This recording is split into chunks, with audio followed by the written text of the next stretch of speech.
अस्सलामुअलैकुम नाज़रीन, मेरे चैनल में आपका खैर मकदम है। नाज़रीन, आज मैं आप लोगों के साथ restaurant style red fish curry की रेसिपी शेयर करने जा रही हूँ। तो आप लोग इस रेसिपी को ज़रूर ट्राई करिएगा। थोड़ा सा देसी तरीका मैं बताऊँगी, लेकिन बहुत ही मज़े की ये बनेगी अगर आप लोग मेरे तरीके से बनाएंगे। तो आइए रेसिपी हम देखते हैं ये कैसे बनी है और इसे बनाने में हमें किन किन चीज़ों की ज़रूरत है। तो चलिए रेसिपी को हम शुरू करते हैं। बिस्मिल्लाह करते हैं। सबसे पहले इसका मसाला तैयार करते हैं। ये एक प्याज लिए है, 8 से 10 लहसुन की कलियां, 3 से 4 लाल मिर्च, 1 चम्मच ज़ीरा। इन सभी को अच्छी तरीके से पीस लेंगे। आप इसमें चाहें तो पीसें, नहीं तो मिक्सी में इसमें पीसेंगे, जायका बहुत अच्छा होगा। और ये मैंने मछली ले लिया है, ये 250 ग्राम के करीब है और इसे अच्छी तरीके से धो लिया है।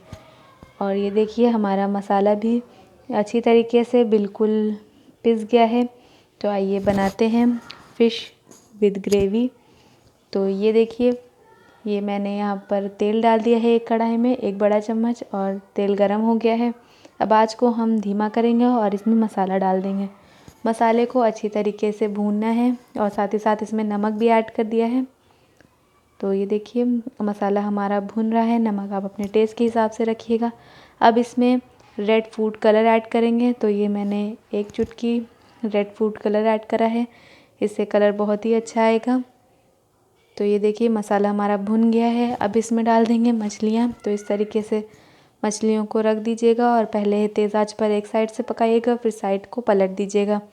तो एक साइड से पक गई मछली, अब हमने बदल दिया साइड को और अब इसको एकदम धीमा कर देंगे। आँच को एकदम धीमा रखिएगा और इसके बाद धीमे धीमे इसे पकाइएगा दूसरी साइड से। तो देखिए मछली हमारी धीमे धीमे पकना शुरू हो गई है।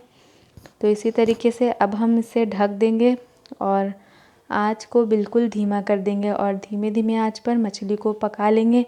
हमें जब तक पकाना है जब तक मछलियाँ हमारी अच्छी तरीके से गल ना जाए। तो बस हमारी मछली तैयार है। आप देख सकते हैं कितने मज़े की लग रही है। अगर मेरे बताए हुए तरीके से आप बनाएंगे तो आपकी मछली भी बहुत ही मज़े की बनेगी, बिल्कुल रेस्टोरेंट जैसी।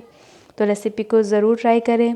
चैनल पर नए हैं तो चैनल को सब्सक्राइब करें, लाइक करें, शेयर करें और कमेंट करके मुझे ज़रूर बताइएगा कि आपको रेसिपी कैसी लगी।